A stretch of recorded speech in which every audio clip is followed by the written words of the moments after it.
langsung pada poin. Penuntut umum ya, silakan Pak. Izin yang mulia, TPU dan Bapak sekalian. Bismillahirrahmanirrahim. Assalamualaikum warahmatullahi wabarakatuh. Selamat siang dan salam sejahtera bagi kita semua. Yang mulia Majelis Hakim, yang terhormat para penuntut umum, yang terhormat tim penasihat hukum dan para hadirin yang sama saya hormati. Anna wa syukran lillah wa la haula wa la quwata illa billah. Rabbi sholli sodri wa yassir li amri wahludatan min lisani yafqahu qawli jalali yasirin min ahli. Sebuah kesyukuran karena pada hari ini Jumat tanggal 5 Juli 2024 saya diberi kesempatan dan kesehatan oleh Allah Subhanahu wa taala untuk menghadiri sidang pembacaan nota pembelaan di hadapan yang mulia Majelis Hakim, jaksa penuntut umum dan para penasihat hukum yang bertempat di Pengadilan Negeri Jakarta Pusat. Setelah persidangan yang cukup lama dan melelahkan, akhirnya sampailah kesempatan bagi saya untuk membacakan pembelaan pribadi dalam perkara ini. Saya membaca pledoi ini dalam ruang sesap pengadilan, di mana sirkulasi informasi dalam kesaksian selama ini bagi langit mendung yang kadang mengandung guntur dan petir bagi saya. Namun sebagai warga negara yang taat hukum, saya meyakini bahwa dalam sidang inilah cahaya keadilan yang terang benderang akan didapatkan melalui keputusan Majelis Hakim yang terhormat. Majelis Hakim yang terhormat, betapa sulit membuat nota pembelaan ini di tengah fisik dan psikis serta usia saya yang memasuki 70 tahun saat ini, di mana kondisi tersebut sudah melemahkan tingkat kemampuan fokus dan memori saya dalam menyusun kata-kata. Terlebih lagi saya mendengar informasi bahwa terjadi pembentukan atau framing opini yang mengarah pada cacian, hinaan, olok-olok, serta tekanan yang luar biasa dari pihak tertentu kepada saya dan keluarga saya, baik di tingkat pemeriksaan maupun dalam proses persidangan. Mulai dari berita bohong atau hoax bahwa saya menghilang dan melarikan diri pada saat melaksanakan tugas negara di luar negeri, sampai pada hal-hal yang menurut saya melampaui batas keadaban masyarakat Indonesia. Hal tersebut membuat saya hampir merasa putus asa, mengingat saya selama ini hanya berniat untuk bekerja, memberikan pengabdian terbaik bagi bangsa dan negara di seluruh rakyat Indonesia, dan menjadikan tugas tanggung jawab saya menjadi bagian dari ibadah saya pada Tuhan Yang Maha Kuasa, baik itu sebagai aparatur maupun anggota masyarakat. Pembentukan atau framing opini tersebut seakan menjadi vonis yang mendahului putusan hakim. Psikologi yang terbentuk membuat kepanikan dan ketakutan bagi orang-orang yang sebenarnya mau memberi kedudukan baik fakta maupun moral. Seakan tuduhan kepada saya ini bisa menyeret semua orang yang pernah berkenalan dan menjalin silaturahmi dengan saya, baik dalam kedinasan maupun secara pergaulan. Bukankah hukum dibentuk untuk membuat keteraturan dan kedamaian, bukan menebar ketakutan dan fitnahan? Apalagi sepemahaman saya, asas praduga tak bersalah, presumption of innocence, harusnya dijunjung tinggi oleh semua orang, serta memberi hak jaminan perlindungan dan kesetaraan bagi warga negara di bumi tercinta ini. Sedari awal sejak dimulainya pemeriksaan kasus ini, pembentukan framing opini tersebut terproduksi dengan hebat. Isu liar dan tuduhan sesat terus terkapitalisasi, seolah-olah saya sebagai manusia yang rakus dan maruk. Hal tersebut saya yakini dirangkai untuk mempengaruhi publik dan membunuh karakter saya, karakter examination, dan mungkin juga berniat untuk mempengaruhi majelis hakim dalam memutuskan perkara ini. Bahkan kelihatannya ada yang ingin mencari popularitas pada kasus ini. Majelis hakim yang saya hormati, dalam proses persidangan ini saya melihat begitu tega dan kejinya tuduhan serta fitnah dari orang-orang yang saya anggap dekat dengan saya. Saudara Panji yang saat itu saya angkat sebagai ajudan, karena pertimbangan mempunyai latar belakang sebagai pegawai Kementan yang masih muda dan bebas kepentingan, dengan harapan mampu mengawal dan menjaga saya dan menjalankan tugas dari hal-hal yang dapat merugikan saya sebagai menteri, namun tak disangka melemparkan tuduhan-tuduhan tak berdasar dengan berbagai asumsi dan rekayasa informasi. Dengan pemanfaatan posisi sebagai orang dekat menteri dan bertugas setiap saat di samping menteri. Terlebih lagi tuduhan Panji tersebut menyeret-nyeret keluarga saya dan menggambarkan sesuatu yang berlebihan yang pada faktanya memperkuat alibinya untuk menjalankan peran seolah-olah untuk kepentingan menteri. Sejenak saya tidak mampu membayangkan hal ini, Yang Mulia. Saya dan keluarga hanya bisa menyerahkan kehadirat ilahi terhadap pengkhianatan kebaikan yang telah saya berikan kepada saudara Panji. Tuduhan Panji terus akan melekat sepanjang hidup saya. Meskipun demikian istri dan anak-anak saya dengan penuh kesabaran, ketulusan dan keikhlasan mengingatkan dan meyakinkan saya bahwa api keadilan tidak akan pernah padam bagi orang yang bekerja demi kebaikan orang banyak. Untuk itulah saya terus tidak boleh berhenti menantikan keadilan melalui penetapan yang mulia majelis hakim. Harapan keadilan itu terus ada selama 160 hari berlangsungnya sidang ini. Dari dalam kamar sempit ruang tahanan yang jauh dari berbagai fasilitas dan kehangatan keluarga terus terpanjatkan agar keadilan bagi saya yang telah mengabdi dan meniti karir semenjak dari lurah, kepala bagian, camat, saya sekwilda, saya bupati, saya kepala biro, saya wakil gubernur, saya gubernur, dan menteri dapat terijabah oleh Allah. Demikian pula saya berharap mampu beradaptasi untuk lepas dari tekanan opini menyesatkan yang saya hanya ingin membandingkan betapa sulitnya fakta yang saya lihat dan alami ketika bangsa bersoal. Saya menjadi orang yang dipercaya oleh presiden dan negara dalam menata relawan tsunami Aceh. Hari ketiga tsunami saya sudah berada di sana atas perintah negara menangani masalah tsunami Aceh. Dan pada saat konflik-konflik perdamaian yang terjadi bagi kepentingan bangsa, saya koki perdamaian kerusuhan Ambon, perang etnis, perang agama. Saya kokinya pertemuan Poso, dan saya senior advisor yang diutus oleh negara menyelesaikan masalah Papua yang terakhir. Yang Mulia Majelis Hakim, di dalam tuntutannya jaksa penuntut umum telah menyatakan bahwa saya dianggap bersalah melakukan tindak pidana korupsi secara bersama-sama dan berlanjut sebagaimana dakwaan alternatif pertama, dan kemudian memohon agar saya dijatuhi pidana penjara selama 12 tahun dan pidana denda sebesar 500 juta, subsidiar pidana kurungan selama 6 bulan, dan membayar uang pengganti sebesar 44 miliar 269 juta 777.204 dan 30.000 US dollar yang apabila tidak dibayar diganti dengan pidana penjara selama 4 tahun. Saya berserah diri kepada Allah Subhanahu wa taala atas tuduhan tersebut. Akan tetapi saya merasa dizalimi karena dianggap melakukan perbuatan yang memang tidak pernah saya lakukan. Oleh karena itu dalam pledoi pribadi saya mengelompokkan pada 3 pembahasan pokok, Yang Mulia. Yang pertama, saya tidak melakukan perbuatan yang didakwa termasuk yang dituntut terhadap saya. Sehingga saya memohon dan berharap atas izin dan kuasa Allah Subhanahu wa taala melalui pemikiran jernih Yang Mulia Majelis Hakim sebagai wakil Tuhan di bumi, kebenaran atas ketidakbersalahan saya akan dapat diungkapkan.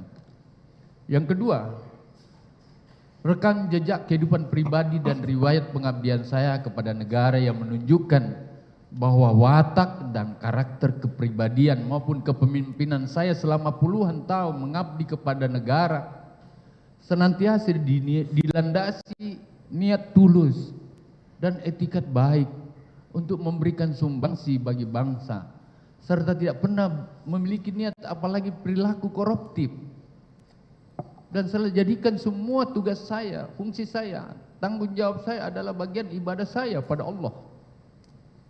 Yang ketiga, permohonan saya kiranya yang mulia majelis hakim diberi kekuatan oleh Allah Subhanahu wa taala agar dapat menegakkan keadilan terhadap saya dengan menjatuhkan putusan bebas, atau jika tetap menganggap saya bersalah mohon menjatuhkan putusan yang seadil-adilnya. Dari 3 poin besar di atas, perkenankan saya menguraikan sebagai berikut. Yang pertama, saya tidak melakukan perbuatan yang didakwakan dan dituntut. Yang mulia majelis hakim, Bapak dan hadirin sekalian, sebelumnya saya menyampaikan terima kasih dan penghargaan yang setinggi-tingginya kepada yang mulia majelis hakim yang telah memimpin persidangan ini dalam rangka mencari kebenaran material, kebenaran yang hakiki, yang sesungguhnya dan senyatanya. Dalam catatan saya, sidang ini telah berlangsung selama 20 kali sidang dengan dinamika keterangan para saksi yang secara luar biasa berdampak membunuh karakter saya, serta menyerang diri dan kehormatan pribadi saya beserta keluarga. Selaku Menteri Pertanian, saya selalu menekankan agar setiap aparatur pemerintah yang berada dalam lingkungan kementerian yang saya pimpin haruslah memiliki etos kerja, dedikasi dan loyalitas terhadap tanggung jawabnya selaku aparatur negara. Hal tersebut saya tekankan dan dalam setiap rapat-rapat. Selaku pembantu presiden tentu saya memiliki harapan besar agar bisa berkontribusi besar kepada negara di bidang pertanian. Demi tujuan itulah saya bekerja tanpa mengenal lelah agar target yang ditetapkan oleh presiden atau oleh negara dapat tercapai. Berbagai inovasi dan kebijakan yang berorientasi pada kepentingan negara lahir dari meja rapat kementerian yang saya pimpin. Begitu pula dukungan program pemberantasan korupsi yang mengakomodir semua program KPK dan para penegak hukum dalam beberapa kegiatan di lingkungan Kementan, terutama koordinasi dan supervisinya yang terus dilakukan pada Irjen dan Dirjen Kementan. Demikian pula dengan turut serta mengkampanyekan anti korupsi di lingkungan Kementan dalam bentuk himbauan maupun edaran. Berbagai cara dan upaya yang saya lakukan termasuk memasang target pada setiap direktorat. Hal-hal inilah yang memicu beberapa kreativitas yang berlebihan dan mungkin salah mengartikan keseriusan saya selaku Menteri Pertanian. Kreativitas bawahan untuk membangun kepercayaan atasannya biasa kita sebut dengan istilah asal Bapak Senang adalah istilah yang telah lahir sejak dimulainya perjalanan bangsa ini. Asal Bapak Senang bukan hanya sekedar istilah sebagai cerita. Nama grup band ABS atau nama grup band Istana yang muncul pada zaman Orde Lama. Asal Bapak Senang, ABS, sebuah nama grup band yang diberikan nama oleh seorang ajudan Presiden Soekarno. Hanya karena beliau tidak mengetahui nama band tersebut. Cerita kreativitas seorang ajudan presiden bukan hanya sebatas cerita lucu atau kreativitas seorang ajudan. Namun dalam konteks hari ini terdapat fenomena yang sama, bahkan lebih ekstrim, di mana seorang anak buah pada kementerian yang saya pimpin terlalu berlebihan dalam membangun hubungan serta kepercayaan seorang atasan melampaui batas norma dan profesionalitas sebagai seorang aparatur negara. Fenomena itu terjadi pada peristiwa yang didakwakan kepada saya dengan tuduhan melakukan pemerasan terhadap bawahan saya. Bagi saya ini adalah dakwaan dan tuntutan yang sangat kejam dan mungkin tendensius, karena perbuatan pemerasan tersebut tidak pernah saya lakukan. Banyak cara yang dilakukan insan Kementan untuk melakukan pendekatan, salah satunya melalui dapur, di mana mengatakan aman, di mana dengan melayani keluarga saya seolah-olah memang bagian dari hak dan fasilitas dari seorang menteri beserta keluarganya, dengan harapan jabatannya aman, bahkan baik, bahkan naik. Namun hal ini berbeda diungkapkan pada saat terjadi permasalahan ini. Seolah-olah ini adalah inisiatif dan permintaan saya. Cuma terkonstruksi, menuding ke atas, ini semua perintah menteri. Bagaimana mungkin istri, anak, cucu saya bisa kenal, tahu, apalagi melakukan hal tersebut kalau tidak dimulai dengan pendekatan dan cari muka dan berharap pamrih, antara lain naik jabatan, punya akses ke menteri dan lain-lain dengan modus menawar-nawarkan pembelian tiket, pembelian barang, penalangan pembelanjaan dengan berbagai perbaikan dan berbagi perbaikan. Dan semua ini seakan menjadi fasilitas untuk keluarga menteri dengan ucapan khas, nanti kami yang selesaikan, nanti kami yang selesaikan.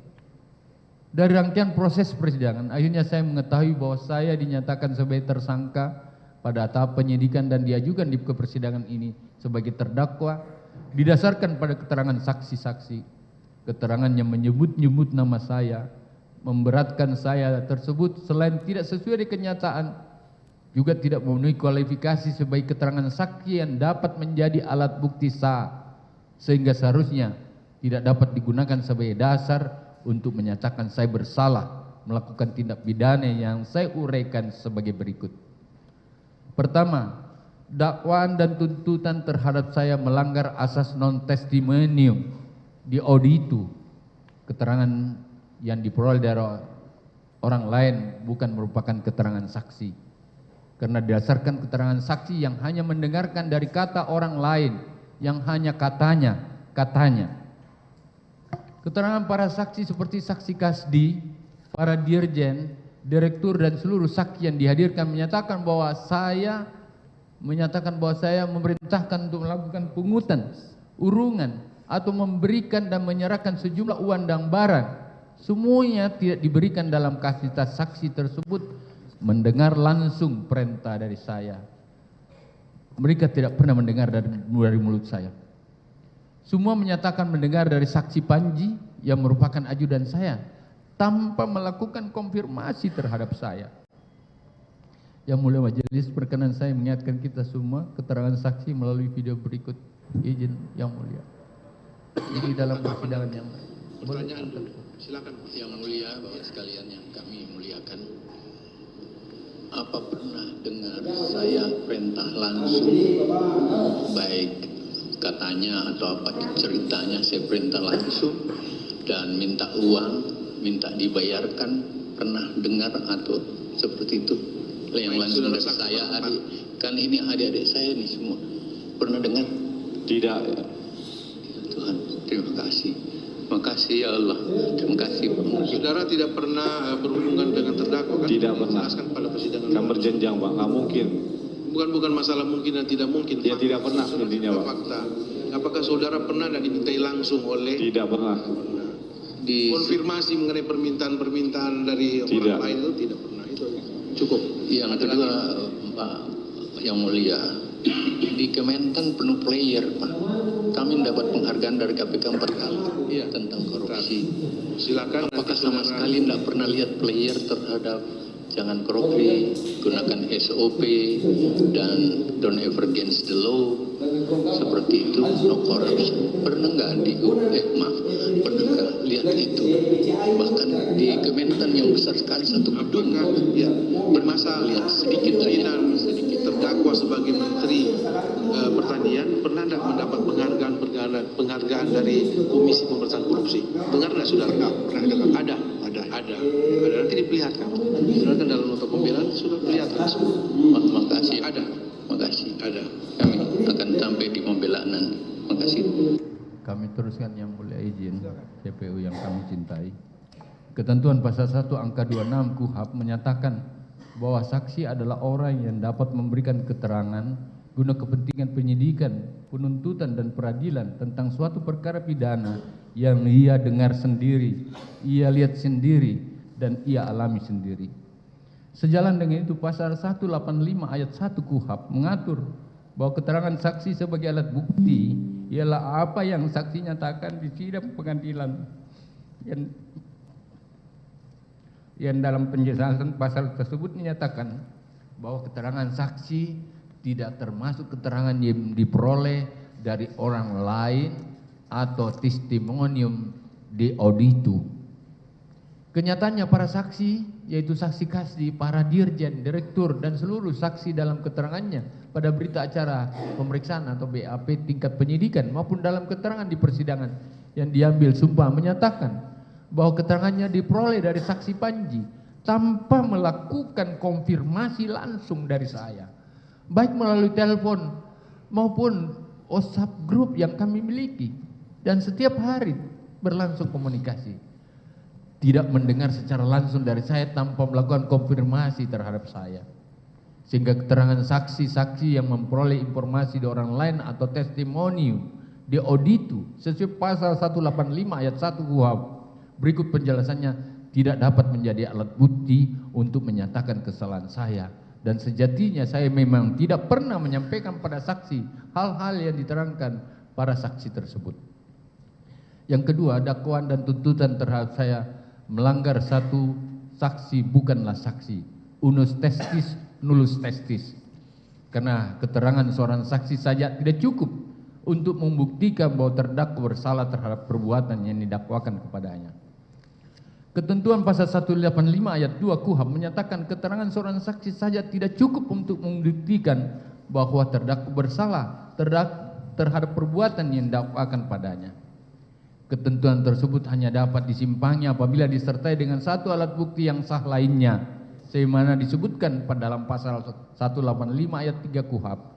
Sejalan dengan itu, pasal 83 KUHP juga menegaskan bahwa hakim tidak boleh menjatuhkan pidana kepada seorang kecuali apabila dengan sekurang-kurangnya dua alat bukti yang sah. Dari rangkaian ketentuan hukum tersebut saya sangat jelas bahwa untuk dapat menyatakan kesalahan seorang harus didasarkan atas dua alat bukti yang sah. Di persidangan terungkap fakta bahwa keterangan saksi Panji yang menyebutkan saya memerintahkan untuk melakukan pengumpulan, menyerahkan dan atau memberikan sejumlah uang dan barang hanyalah keterangan satu orang saksi saja, karena saksi Panji menyatakan bahwa saat menerima perintah itu hanya seorang diri tanpa adanya orang lain yang mendengarkan. Terlebih itu memang saya tidak pernah menyatakan atau menyampaikan pada saksi Panji baik perintah maupun arah yang bersifat menyimpang, sehingga keterangan tersebut tidak benar dan sangatlah mengada-ada. Dari perspektif hukum, keterangan tersebut hanya keterangan satu orang saksi Panji saja tanpa didukung oleh keterangan saksi lain maupun alat bukti lain. Keterangan saksi Kasdi, saksi para dirjen, saksi direktur dan saksi lainnya menyebut-nyebut atau mengait-ngaitkan nama saya juga hanya didasarkan pada informasi atau mendengar dari keterangan saksi Panji yang selain berdasarkan ketentuan pasal 1 angka 26 dan 27 serta pasal 185 ayat 1 KUHP sebagaimana telah diuraikan sebelumnya merupakan keterangan yang diperoleh dari orang lain atau testimonium di auditu yang tidak dapat menjadi alat bukti yang sah. Juga keterangan tersebut hanyalah keterangan mandiri yang terpisah atau saling berdiri sendiri yang tidak ada hubungannya satu dengan yang lainnya, sehingga tidak memenuhi ketentuan pasal 85 ayat 3 maupun ayat 4 KUHP, sehingga tidak dapat pula digunakan untuk menyatakan kesalahan saya. Apalagi senyatanya memang tidak pernah ada perintah dari saya kepada saksi Panji maupun kepada siapapun untuk melakukan perbuatan menyalahgunakan kewenangan atau penyimpangan. Yang ketiga, dakwaan tuntutan terhadap saya mendasarkan pada asumsi pendapat saksi melanggar asas keterangan saksi tidak boleh merupakan pendapat atau pemikiran, tetapi harus menjadi peristiwa yang ia dengar sendiri atau lihat sendiri dan alami sendiri. Pasal 185 ayat 5 KUHP menyatakan bahwa baik pendapat maupun rekaan yang diperoleh dari hasil pemikiran saja bukan merupakan keterangan saksi. Ketentuan ini memperkuat pengaturan dalam pasal 1 ayat 26 dan 25 KUHP bahwa keterangan saksi yang dapat menjadi alat bukti adalah keterangan saksi-saksi yang mengenai suatu peristiwa pidana yang dia dengar sendiri, ia lihat sendiri dan alami sendiri. Keterangan yang merupakan pendapat hasil pemikiran adalah keterangan ahli dan bukan keterangan saksi. Keterangan saksi harus merupakan fakta yang dia dengar, lihat dan alami sendiri. Seorang saksi tidak boleh memberikan pendapat atau pemikiran tentang sesuatu yang diterangkannya, tetapi hanyalah boleh menerangkan peristiwa yang sebenarnya dan tidak lain daripada yang sebenarnya tentang apa yang ia dengar, lihat dan alami sendiri. Saksi Panji menerangkan diantaranya bahwa saya disebut banyak mengangkat pejabat Kementerian Pertanian, orang-orang dari Sulawesi Selatan, yang menurut pemikiran saksi Panji karena dianggap lebih loyal tanpa batas. Keterangan saksi Panji yang jelas-jelas bukan orang Sulawesi Selatan, orang Bugis, tetap menyatakan bahwa jika orang Sulawesi Selatan yang diangkat sebagai pejabat akan lebih loyal tanpa batas kepada saya merupakan gambaran yang bersifat abstrak, bukan pengalaman pribadi dan menunjukkan betapa keterangan tersebut bukan merupakan keterangan yang ia dengar, lihat dan alami sendiri, tapi merupakan pendapat maupun rekaannya.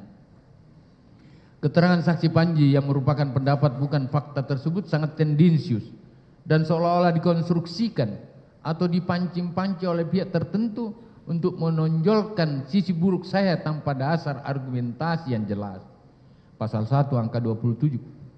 Angka 27 KUHP secara tegas menyatakan bahwa keterangan saksi yang ia dengar sendiri dan ia alami sendiri harus menyebutkan alasan dari pengetahuannya itu.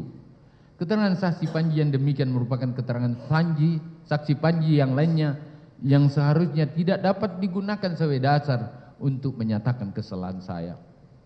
Yang keempat, dakwaan dan tuntutan melanggar pasal 185 ayat 6 KUHP perihal dapat tidaknya keterangan saksi dipercaya karena didasarkan pada keterangan saksi yang tidak masuk akal dan tidak dapat dipercaya.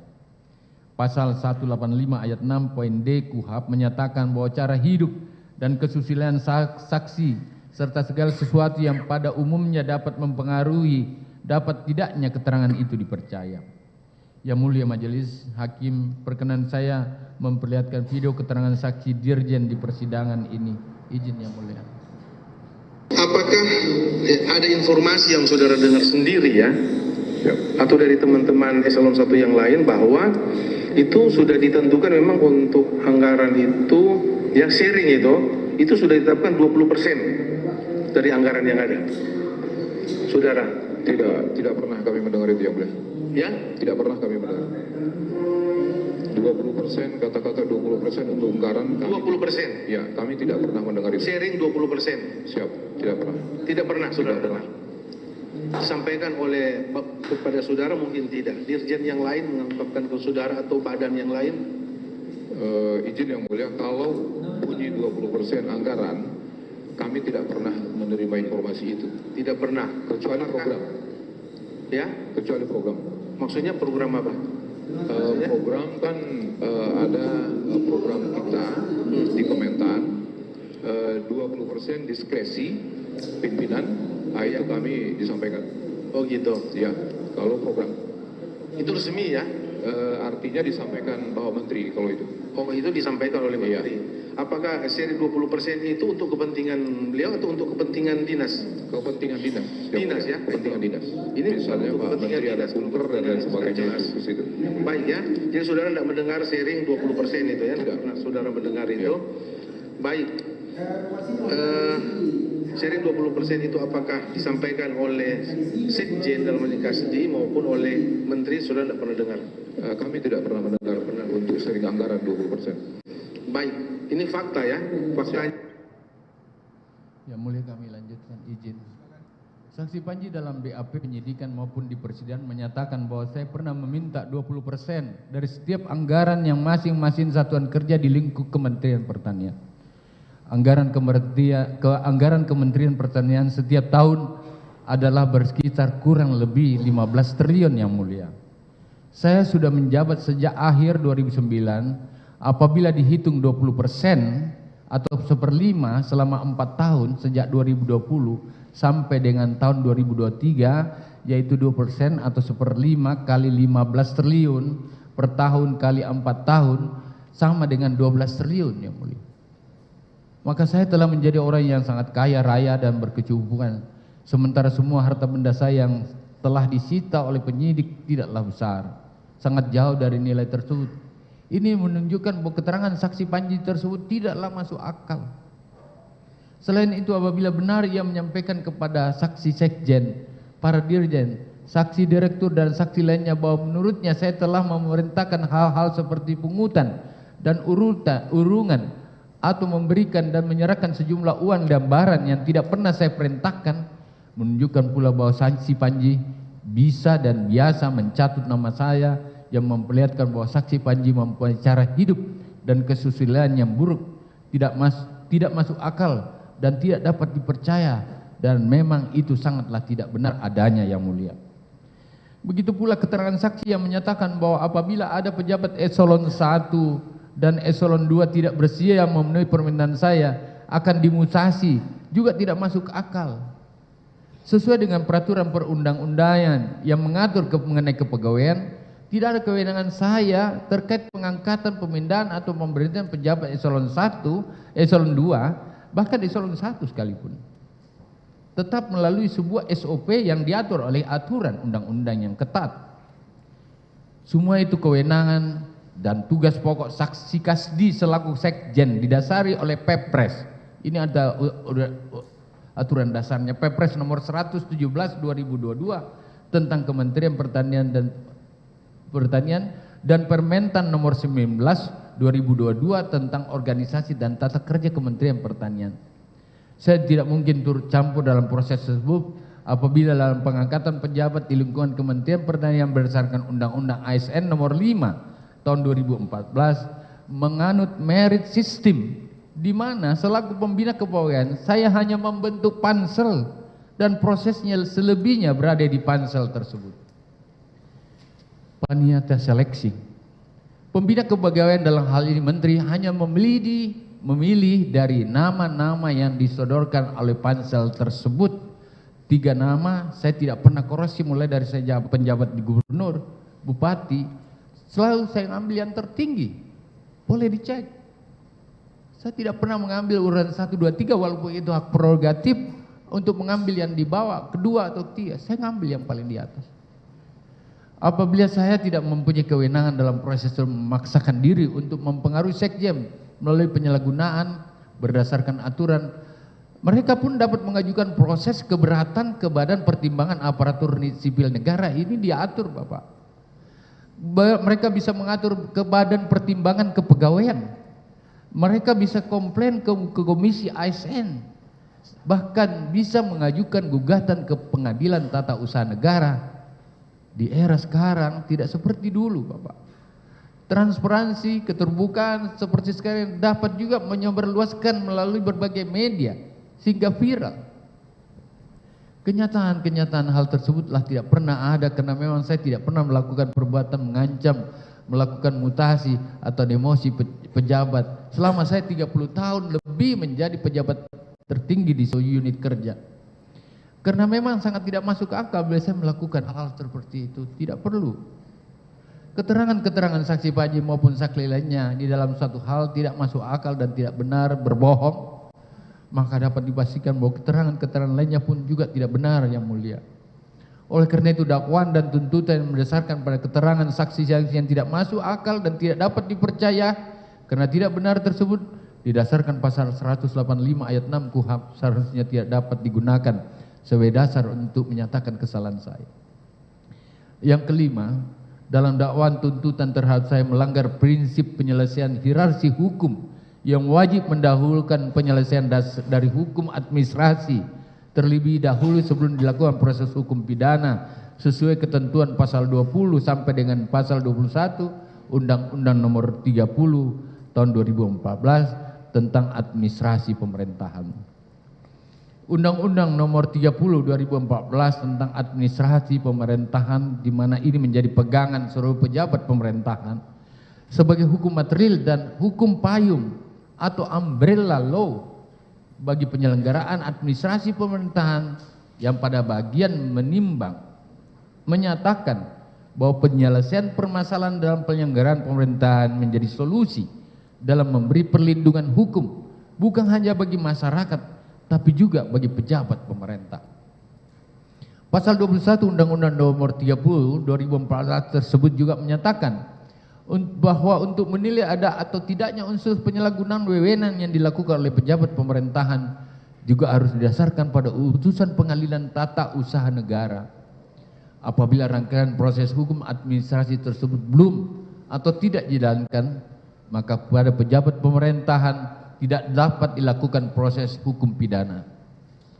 Terkait dakwaan dan tuntutan bahwa saya telah melakukan kunjungan kerja dinas ke Saudi Arabia, di segala kegiatan tersebut melakukan ibadah umrah beserta keluarga atau pembelian barang dengan ditalangi terlebih dahulu yang kesemuanya menurut saksi sumber dananya berasal dari anggaran negara, maka setiap saat pun saya selalu siap untuk menggantinya. Akan tetapi sampai dengan saya ditetapkan sebagai tersangka, bahkan dimasukkan dalam penjara. Tidak pernah terdapat pemberitahuan tagihan kepada saya di sela kesibukan saya, serta tidak pernah pula terdapat laporan hasil pemeriksaan dari aparat pengawas internal atau pemerintah. Tidak ada APIP yang menyatakan adanya kerugian negara maupun adanya penyelenggaraan kerugian negara sesuai dengan PP 19/2018. Oleh karena itu ketiadaan kedua instrumen di atas, maka tidak terdapat pula putusan pengadilan, tata usaha negara yang menyatakan saya telah melakukan penyalahgunaan kewenangan yang merugikan keuangan negara. Dengan tiadanya hierarki proses hukum administrasi sebagaimana tersebut di atas, maka sesuai Undang-Undang Nomor 30 Tahun 2014 tentang administrasi pemerintahan yang saya pahami, terhadap saya harusnya tidak dapat dilakukan proses secara pidana. Hukum pidana merupakan upaya terakhir, ultimum remedium, asas, apabila secara hukum lainnya tidak memadai atau tidak dapat menyelesaikan permasalahan. Sementara sarana hukum lainnya terutama hukum administrasi yang diamanatkan Undang-Undang Administrasi Pemerintahan belum dijalankan.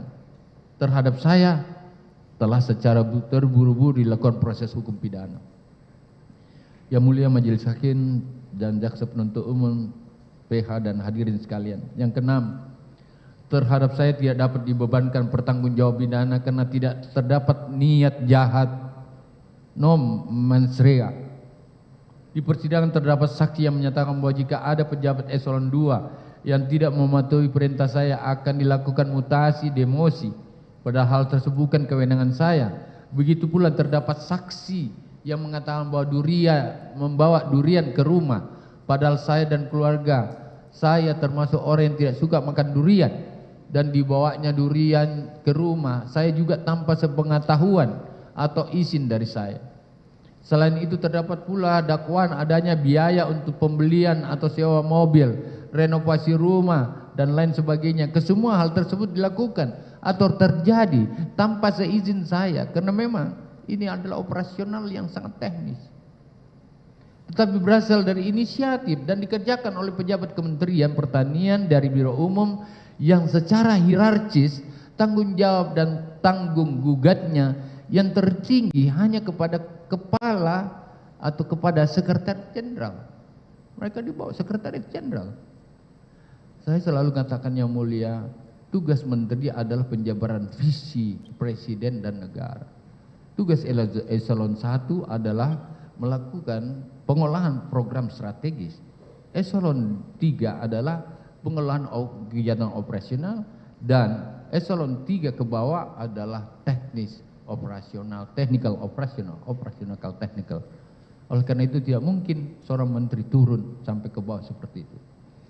Saya menjabat sebagai Menteri Pertanian dan lingkup dan luas tanggung jawab yang demikian besar, mulai dari Sabang sampai Merauke, dari Aceh sampai Papua, sehingga tidak mungkin saya mengetahui apalagi mencermati hal-hal sekecil seperti itu, di mana Indonesia dalam keadaan yang tidak biasa-biasa, ancaman darurat krisis pangan dunia. Sependek pengetahuan saya terkait hukum pidana, seseorang dapat dibebani pertanggungjawaban pidana apabila memenuhi dua unsur utama, yaitu antara lain niat atau itikat jahat, mens rea, dan adanya perbuatan yang dapat dipidana, actus reus. Apabila perbuatan hukum sebagaimana dimaksud dalam dakwaan dan tuntutan dipandang sebagai actus reus, akan tetapi perbuatan tersebut terjadi bukan bagian dari ide, inisiatif maupun pertujuan saya, maka tidak ada mens rea pada diri saya, dan tidaklah sepantasnya saya dibebankan pertanggungjawaban secara pidana. Saya merasa sangat terkejut dengan tuntutan jaksa menggunakan terminologi kata tamak dalam pertimbangannya untuk memberatkan saya.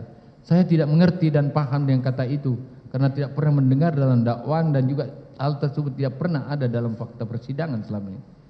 Saya hanya melihat sebagai asumsi dan pendapat yang terbangun dengan motif penuh kebencian terhadap saya, padahal faktanya saya tidak pernah meminta uang dan fasilitas kepada bawahan saya, apalagi secara aktif menagih-nagih, menelpon-nelpon dan lain-lain, baik secara tatap muka maupun langsung, baik melalui telepon maupun melalui WhatsApp, sama sekali tidak pernah terjadi.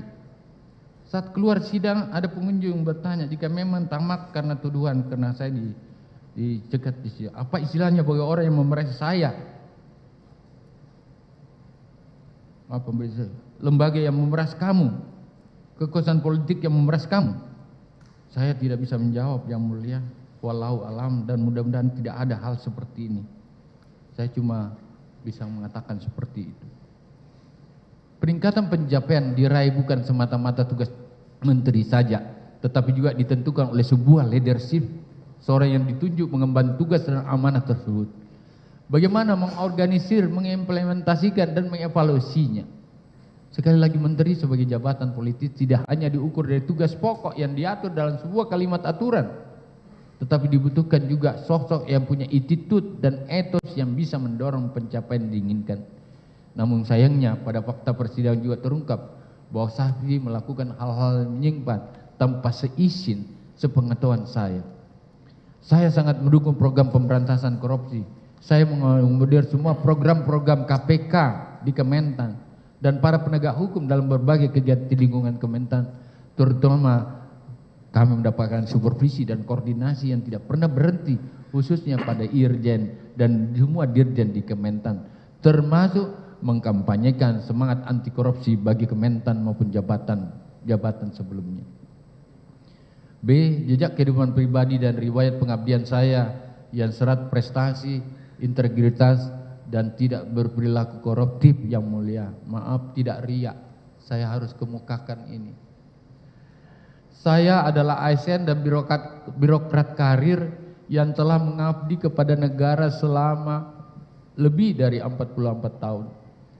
Itu setengah lebih dari usia saya. Sebagian besar menjalani dalam posisi pengambilan kebijakan pimpinan wilayah, mulai dari unit wilayah terkecil ke wilayah yang lebih luas. Saya sebagai lurah, saya camat, saya bupati, saya wakil gubernur, saya gubernur sehingga dipercaya sebagai menteri.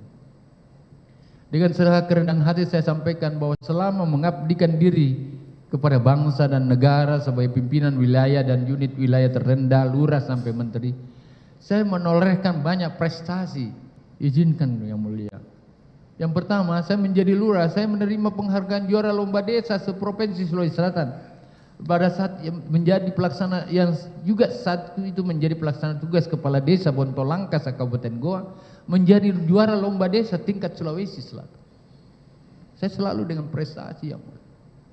Yang kedua, menjadi camat toladan se-Sulawesi Selatan yang pada tahun 1984 mendapatkan kesempatan menghadiri perayaan Hari Kemerdekaan 17 Agustus di Istana Negara pada saat itu bersama camat-camat toladan di seluruh Indonesia. Saat itu saya merupakan camat termuda yang ada di Indonesia. Ketiga, saat saya menjadi bupati, meraih penghargaan yang pertama, tentu yang utama aja, penghargaan Upakarti bidang pertanian dari Presiden Republik Indonesia 1997, penghargaan Manggala Karya Kencana tahun 1997, penghargaan Bakti Koperasi dan Pengusaha Kecil dari Menteri Koperasi dan UKM 1997, penghargaan Satya Lencana Kebaktian Sosial tahun 1998, penghargaan Satya Lencana Pembangunan tahun 2001, daerah percontohan otonomi pertama di Indonesia tahun 2001, di Kabupaten Gola yang merubah Undang-Undang Nomor 5 tahun 74 tentang otonomi daerah, dan itu dimulai dari kabupaten yang saya pimpin. Yang lain adalah di Goa lah terfasilitasi perdamaian konflik Ambon dan konflik Poso yang dikenal dengan sebutan Deklarasi Malino I dan Malino II. Saya yang di lapangan, Yang Mulia. Saat menjadi wakil gubernur Sulawesi Selatan, saya meraih penghargaan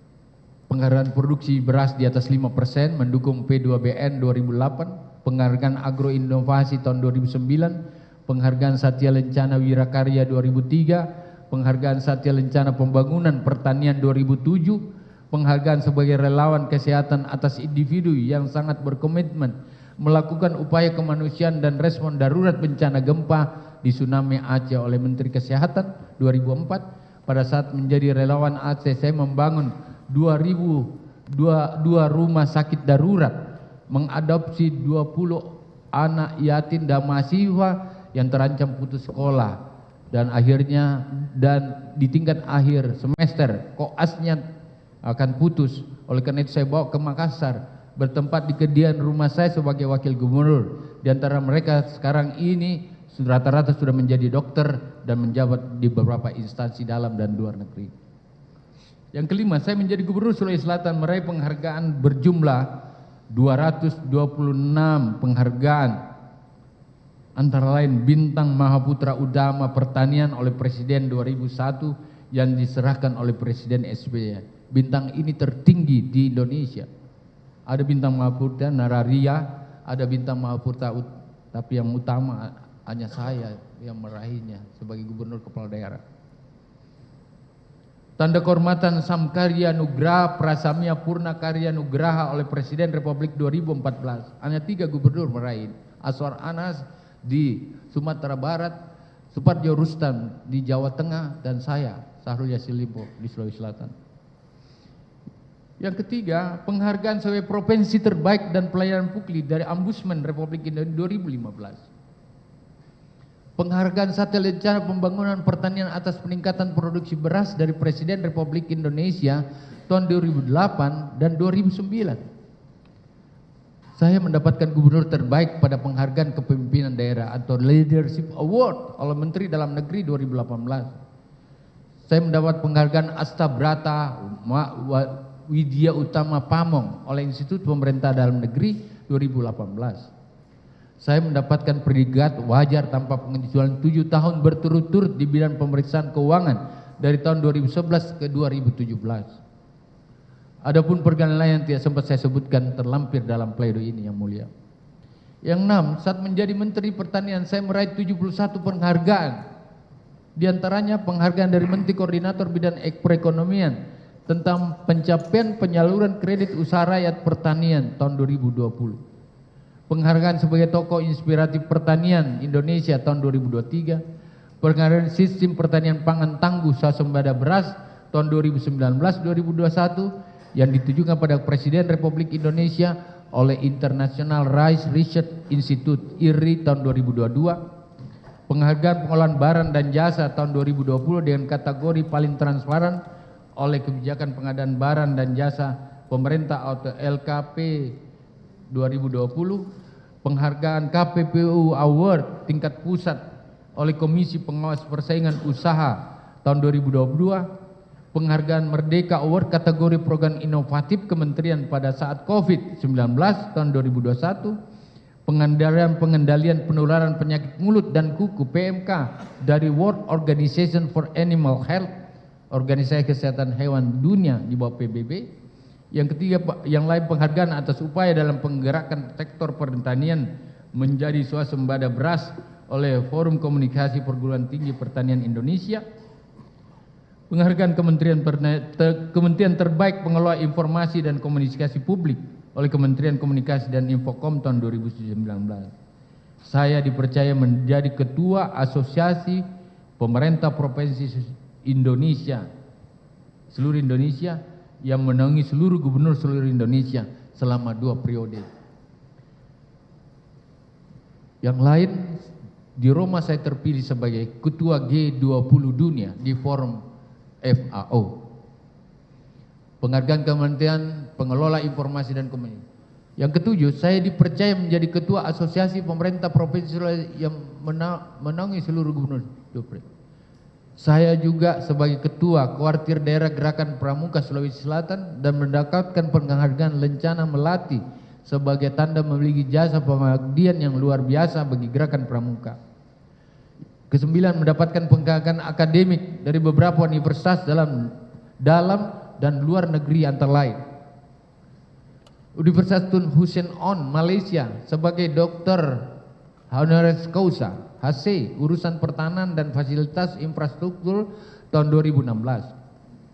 Universitas Sultan Zainal Abidin Unisca Terengganu Malaysia sebagai Doktor Honoris Causa Bidang Pengurusan dan Kepemimpinan sekaligus mendapat penghargaan dari Bapak Pencetus dan Penggerak Inovasi Pendidikan Sulawesi Selatan oleh Yayasan Diraja Sultan Misan Terengganu Malaysia pada tahun 2017. Saya mendoktorkan kurang lebih 500 orang dari Sulawesi Selatan, antara lain ke perguruan-perguruan tinggi ini.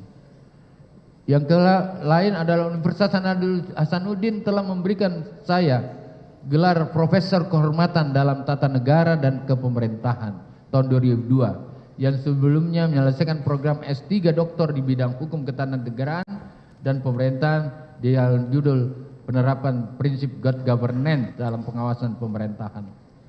Di Universitas Muhammadiyah Makassar saya sebagai dosen Prodi Ilmu Sosial dan Politik Fakultas Ilmu Sosial dan Politik 2018. Yang ke-10 yang mulia, bahkan saya mendapatkan penghargaan dari Komisi Pemberantasan Korupsi KPK berupa penghargaan anti gratifikasi terbaik tahun 2018,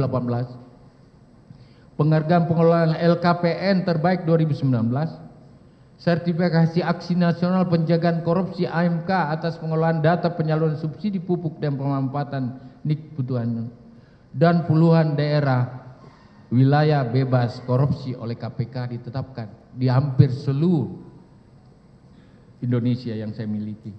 Di hadapan Yang Mulia Majelis Hakim, perkenan saya untuk mempresentasikan sebagian capaian kinerja saya sebagai Menteri Pertanian yang mempunyai dampak pada pembangunan nasional yang menyita hampir seluruh aktivitas saya. Maaf, ada yang terlangkai.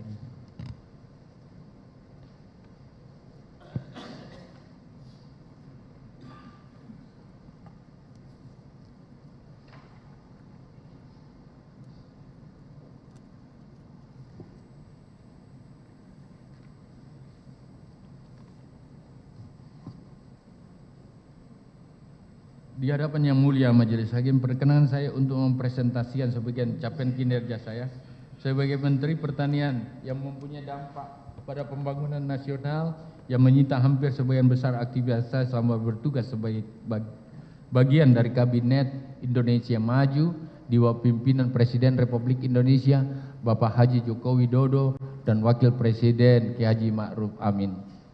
Pada rapat kerja nasional pembangunan pertanian tahun 2021, Bapak Presiden Joko Widodo membenarkan bahwa sektor pertanian telah menjadi sentra di masa pandemik.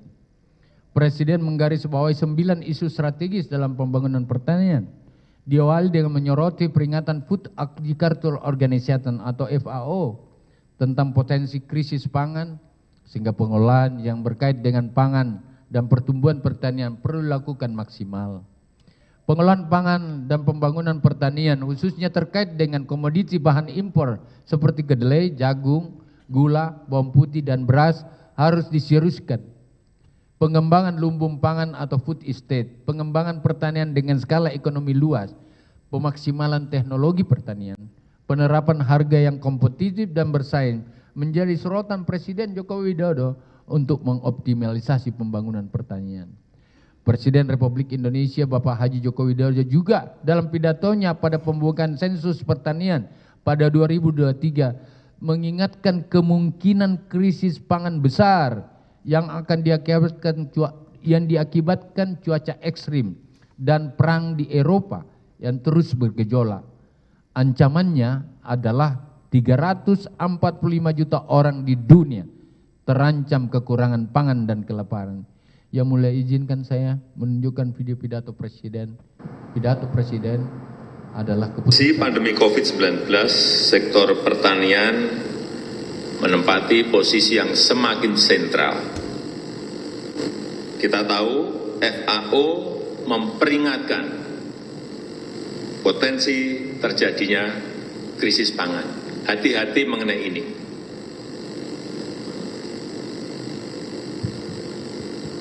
Hati-hati, akibat pembatasan mobilitas warga dan bahkan distribusi barang antar negara, distribusi pangan dunia menjadi terkendala. Dan kita tahu beberapa minggu hari terakhir ini urusan yang berkaitan dengan tahu dan tempe, kedelai menjadi masalah juga karena tadi yang saya sampaikan. Kita tahu penduduk Indonesia sudah 270 juta lebih. Oleh sebab itu, pengelolaan yang berkaitan dengan pangan itu betul-betul harus kita seriusi. Pembangunan pertanian betul-betul harus kita seriusi secara detail. Terutama, saya ingin menggarisbawahi terutama yang berkaitan dengan komoditas pertanian yang impor. Kedelai, hati-hati. Jagung, hati-hati. Gula, hati-hati. Ini yang masih jutaan-jutaan. Jutaan ton. Bawang putih. Beras. Meskipun ini sudah 2 tahun kita, hampir 2 tahun kita enggak impor beras. Ini saya mau lihat betul lapangannya, kondisinya seperti apa, apakah konsisten bisa kita lakukan untuk tahun-tahun mendatang. Tetapi yang tadi saya sampaikan, barang-barang ini harus diselesaikan. Urusan bawang putih, urusan gula, urusan jagung, urusan kedelai, dan komoditas yang lain yang masih impor. Tolong ini menjadi catatan dan segera dicarikan desain yang baik agar bisa kita selesaikan. Menurut saya tidak bisa kita melakukan hal-hal yang konvensional, yang rutinitas, monoton seperti yang kita lakukan bertahun-tahun. Kita harus membangun sebuah kawasan yang economic scale, nggak bisa kecil-kecil lagi. Oleh sebab itu kenapa saya dorong food estate ini harus diselesaikan. Semuanya punya sense of crisis. Tiap hari kita mendengar mengenai krisis pangan. Bayangkan 345 juta orang di 82 negara menderita kekurangan pangan akut. Dan ini yang betul-betul mengenaskan, 19.700 orang setiap hari meninggal karena kelaparan. Kita patut bersyukur bahwa bulan Agustus yang lalu kita mendapatkan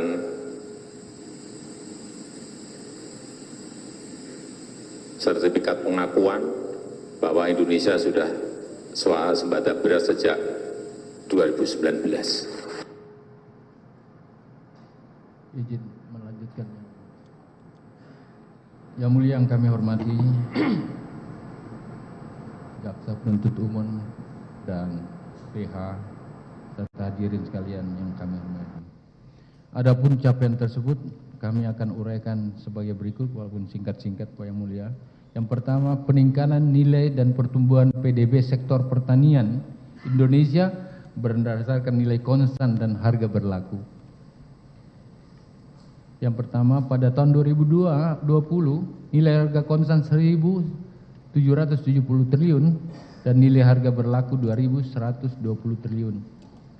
Pada tahun 2021 nilai harga konstan 1.870 triliun dan nilai harga berlaku 2.250 triliun.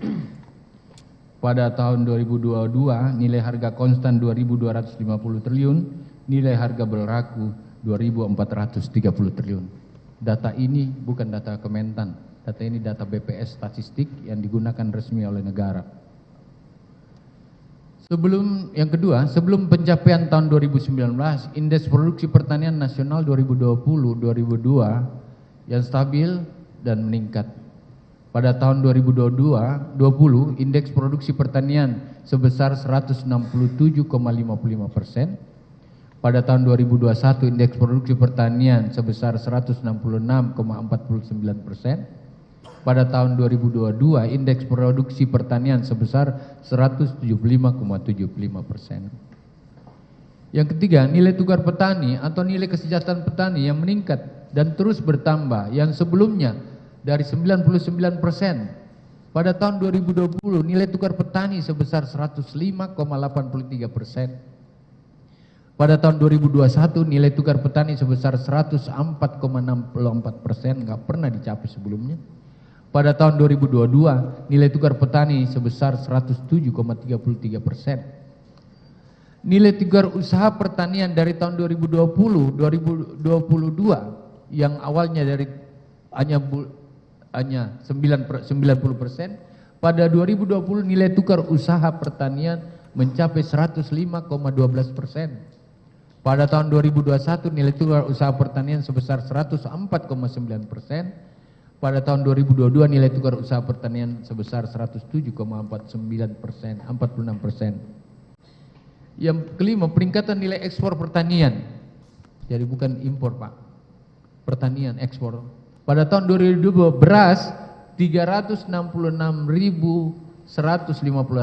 kg setara dengan 14 triliun 173 juta 572.000. Jagung kita ekspor 64 juta 272.450 kg setara dengan 231 triliun 224 juta 760.000.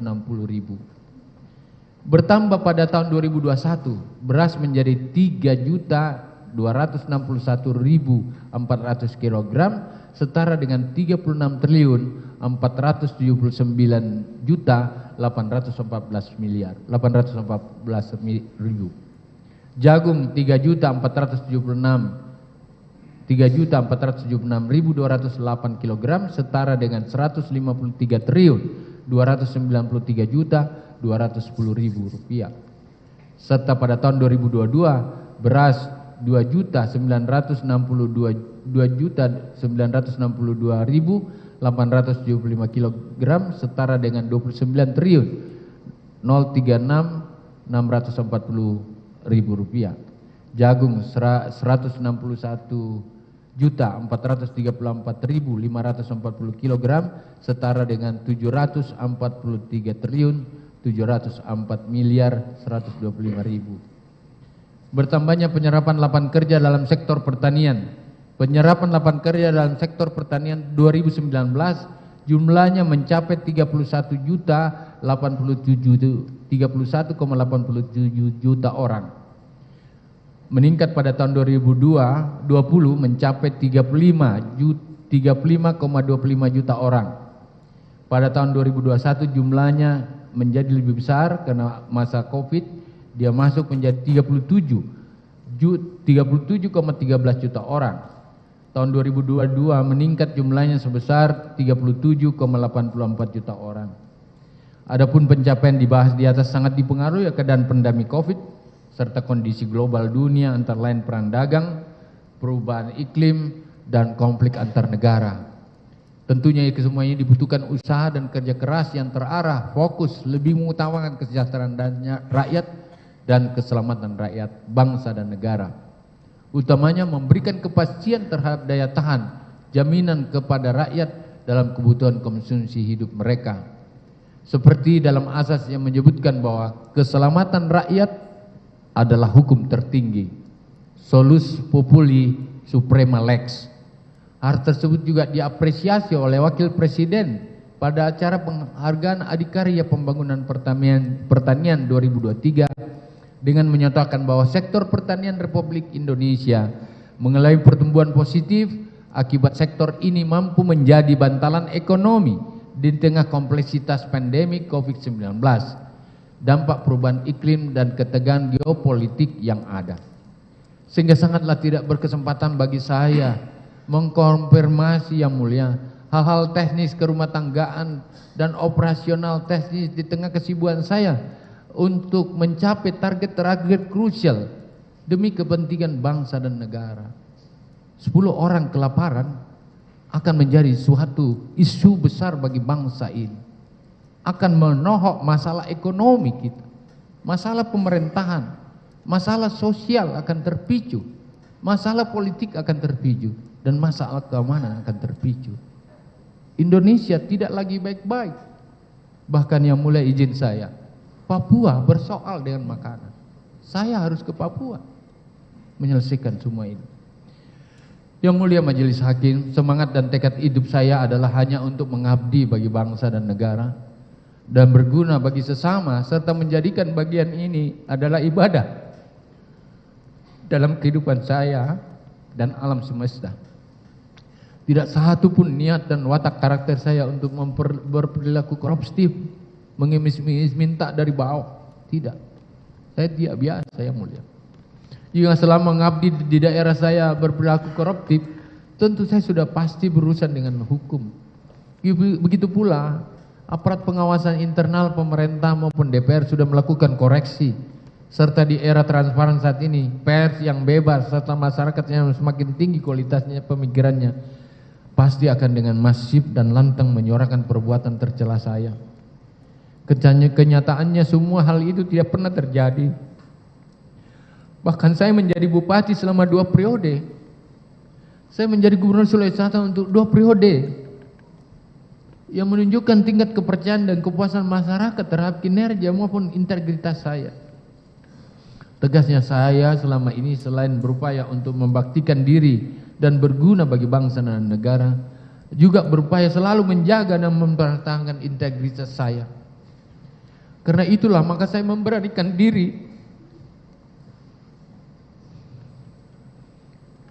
pernah mengajukan permohonan agar Presiden Republik Indonesia Bapak Joko Widodo yang saya hormati dan Wakil Presiden Bapak Yusuf Kalla berkenan menjadi saksi adecar saya kemarin. Mengapa ketika saya menjabat sebagai menteri terhadap saya disangkakan dan tidak melakukan perbuatan korupsi? Apabila saya memang berniat melakukan itu, saya pasti sudah melakukannya sejak dari dulu menjabat di daerah. Dan apabila hal tersebut terjadi dengan rentang waktu karir saya sebagai birokrat yang panjang, saya pasti akan sudah menjadi salah seorang yang sangat punya kekayaan. Rumah saya kalau banjir masih kebanjiran, Bapak, yang di Makassar itu. Saya tinggal di PTN.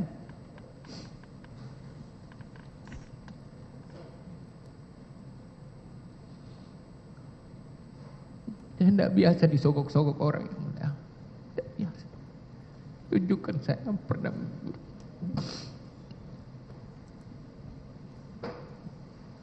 Adapun penerimaan yang saya dapatkan selama ini hanyalah dari honor dan uang perjalanan dinas yang selalu saya tanyakan kepada saudara Kasdi dan Panji, dan keduanya selalu menjawab biaya tersebut semua sudah sesuai aturan, dan kata-kata khas yang selalu saya ingat, ini sudah dipertanggungjawabkan Bapak, ini sudah menjadi hak menteri Bapak, lillahi ta'ala Rasulullah, tidak jadi sembahyang saya kalau dia tidak sebut itu. Setiap saya hati-hati uang ini. Terkadang saya berpikir dan berasumsi bahwa apakah karena alasan politik saya dijadikan target proses hukum? Apakah karena partai di mana saya beraktivitas politik sebelumnya terkadang berbeda pilihan dengan keinginan pemegang kekuasaan tertentu? Tetapi ternyata tidak. Saya harus berproses sesuai dengan aturan dan saya siap menerima apapun risikonya yang mulia. Benarkah asumsi banyak orang bahwa hukum menjadikan sebagai alat kekuasaan untuk menangani politik ini banyak disampaikan pada saya? Padahal orang yang berbeda. Hukum digunakan untuk membungkam pihak lawan, walau alam bisabab. Hanya Allah yang mengetahui kebenaran yang sesungguhnya. Saya berproses. Ini semua pertanyaan yang disampaikan, yang dilempar-lempar orang di setiap ujung saya bertemu, yang disampaikan oleh istri dan anak-anak saya. Apabila saya terlibat yang mulia dalam satu proyek yang diselenggarakan oleh Kementerian Pertanian yang saya pimpin, kemudian saya terindikasi melakukan penyalahgunaan kewenangan yang mengakibatkan kerugian negara, saya mungkin masih bisa menerima apabila dinyatakan tersangka. Tetapi dalam perkara ini sama sekali tidak ada proyek strategi nasional yang disebut. Penyelenggaraan perizinan dan rekomendasi maupun proyek bernilai di Kementan itu nilainya triliunan yang mulia. Nilainya triliunan. Dan disangkut pautkan terhadap saya. Impor beras 2 juta ton. Semua ini saya kasih hilang, nggak boleh ada seperti itu di Kementerian. Impor buah nggak boleh ada jatah menteri di situ, nggak boleh. Saya dilawan rame-rame karena saya melarang impor dari dalam. Ternyata saya harus dipenjara memang. Hal ini berbeda dengan ditersangkanya beberapa menteri atau beberapa pejabat yang kita baca, bahwa dia tersangkut masalah proyek, dia tersangkut masalah izin dan rekomendasi. Saya enggak, Bapak. Saya sampai hari ini terus bertanya, wah saya dijadikan tersangka. Yang di saat-saat terakhir ini saya bermohon agar penegakan keadilan dengan putusan bebas yang mulia.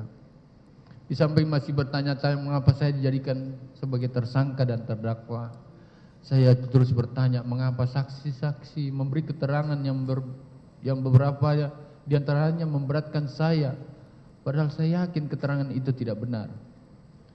Apakah para saksi tersebut memberikan keterangan dalam keadaan tidak bebas? Apakah mereka mendapatkan tekanan atau ancaman sehingga memberikan keterangan secara tidak jujur? Wallahu a'lam bishawab. Hanya Allah yang mengetahui kebenaran yang sesungguhnya. Menurut pada ajaran ilmu hukum bahwa lebih baik membebaskan 100 orang bersalah daripada menghukum dan membuat sengsara satu orang yang tidak bersalah. It's better 100 guilty person should escape than one innocent person should suffer. Maka oleh karena tidak terdapat bukti sah menurut peraturan perundang-undangan maupun fakta yang dapat dijadikan sebagai dasar untuk menyatakan kesalahan saya, maka patut dan adil apabila saya bermohon untuk diputus bebas. Terlebih lagi kondisi kesehatan saya pada usia yang sudah berumur saat ini yang mulia, para JPU yang saya adik-adik saya yang saya cintai, mau menjadikan pertimbanganmu yang mulia. Saya pernah mendapat pengobatan dan operasi lebektomi paru yang mulia, di mana paru-paru sebelah kanan saya sepertiga telah diangkat karena terindikasi awal adanya kanker. Operasi tersebut berlangsung di Rumah Sakit Glen Eagle, Singapura. Demikian pula kondisi kesehatan istri saya yang sudah 3 kali lumpuh dalam perawatan pemantauan dokter karena sakit berkelanjutan. Mohon kepada Yang Mulia Majelis Hakim dengan harapan alasan kemanusiaan untuk menjadikan sebagai pertimbangan. Pada kesempatan ini saya mohon maaf yang sebesar-besarnya apabila selama proses persidangan ada tingkah laku, perkataan yang menyinggung perasaan Yang Mulia Majelis Hakim, adik-adik saya penuntut umum dan para panitera serta pengunjung sidang. Karena hal tersebut bukan tendensi kepada orang per orang, tapi lebih pada kultur budaya yang melekat pada karakter saya sebagai orang Bugis Makassar, terutama dalam penutur kata-kata atau dialektik saya yang mungkin salah. Tidak ada niat sama sekali. Dan tak lupa saya juga mengucapkan terima kasih kepada Yang Mulia Majelis Hakim, penasihat hukum, saudara-saudara, saudara kandung saya, keluarga saya, sahabat dan hande tolong, serta pengunjung sidang atas dukungan dan perhatiannya selama persidangan ini berlangsung.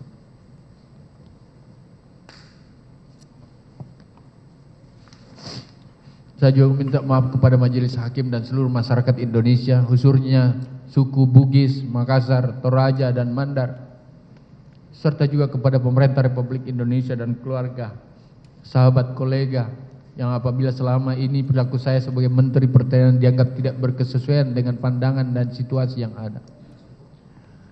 Izinkan saya menyampaikan tak lupa terima kasih saya kepada rekan-rekan pemerintahan Kabinet Indonesia Maju, lebih khusus dan utamanya kepada Bapak Presiden Joko Widodo, Bapak Wakil Presiden Kiai Haji Ma'ruf Amin yang telah memberikan amanah kepada saya dan selama ini mendampingannya dengan ketat. Juga kepada Bapak Surya Paloh selaku pimpinan Partai Nasdem yang saya banggakan atas kepercayaan politik dan persahabatan selama ini terjalin dengan baik. Dengan perannya konsisten selalu memberi arahan dalam membangun komitmen kebangsaan, memberikan kesempatan saya menduduki jabatan Menteri Pertanian sehingga berkesempatan berbakti untuk nusa dan bangsa. Melalui pengabdian saya di Kementerian Pertanian dengan segala capaian keberhasilan. Dan tentu terdapat kekurangan, dengan ini saya mohon maaf. Saya berharap Bang Surya Paloh tetap dirahmati oleh Allah SWT dan tetap tegar mencurahkan perhatian untuk kemajuan bangsa dan kejayaan partai. Keadaan apapun dalam kedukaan sekarang ini, saya selalu berdoa agar Bang Surya Paloh tetap sebagai abang yang sangat saya kenal. Baik pemikiran, ucapan, sikap kenegarawannya, dan saya suka mengayomi dan memihak pada kebenaran. Yang suka mengayomi dan memihak kebenaran. Hormatmu buatku abangku. Semoga hubungan antara saya dengan semua pihak, tetap terjalin dengan baik dengan falsafah suku Bugis Makassar yang mulia, mana morondong linoa gesar buta marai kata siama matonjeki, yang berarti biarpun bumi bergonjang, tanah bergemuruh, kita tetap harus bersaudara. Kepada orang tua saya bersimpuh maaf atas peristiwa ini. Ampunkan segala hilap dan kesalahan saya. Di ujung telapak kakimu saya berharap pintu keabadian untukku. Tak ada lagi rumah senyaman pangkuanmu. Ibu saya berusia 94 tahun yang mulia. 5 kali menjadi anggota DPR. Ayah saya 5 kali jadi bupati. Ayah saya tentara yang mulia. Dan salah satu yang saya ingat sebagai laki-laki, kamu gak boleh bohong. Dan saya masih pegang yang mulia sampai sekarang. Insya Allah. Izinkan pula saya menyampaikan pesan kepada keluarga saya. Lebih khusus istri saya yang ulang tahun hari ini.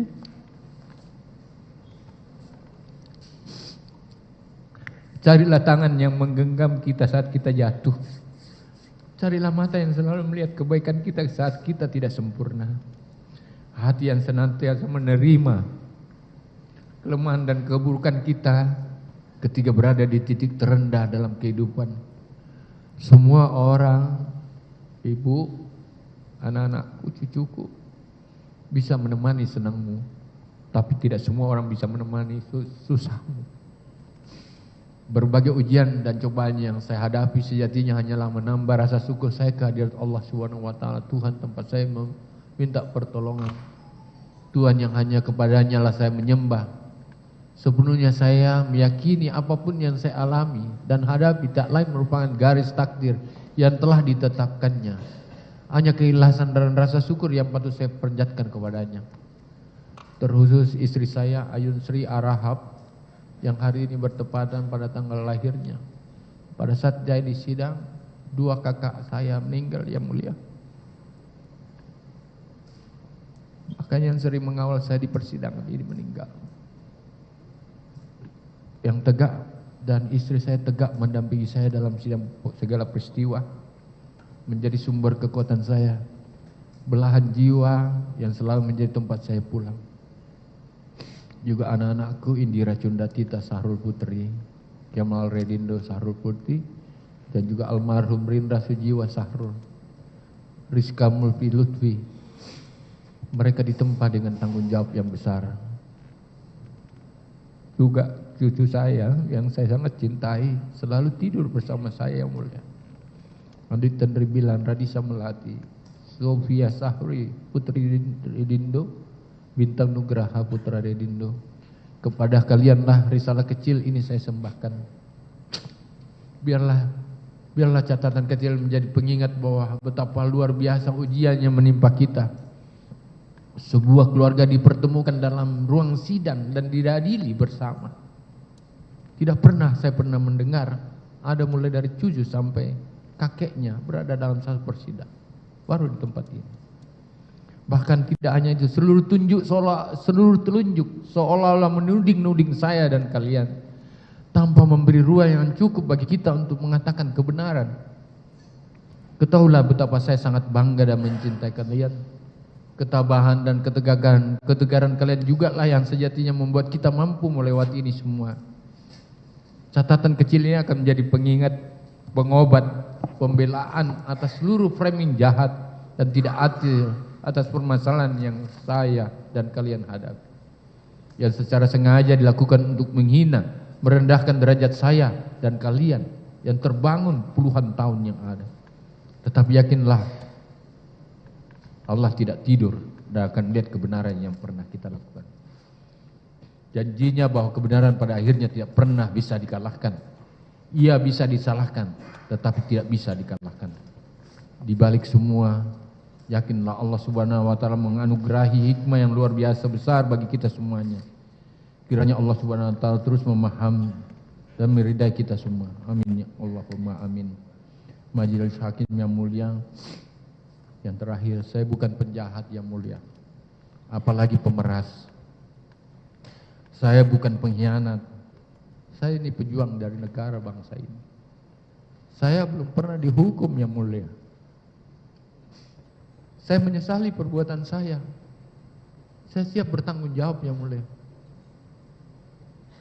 Namun saya ingin pertinggalkan untuk saya bisa bebas dan berkumpul kembali dengan keluarga tercinta di sisa hidup saya di umur 70 tahun ini.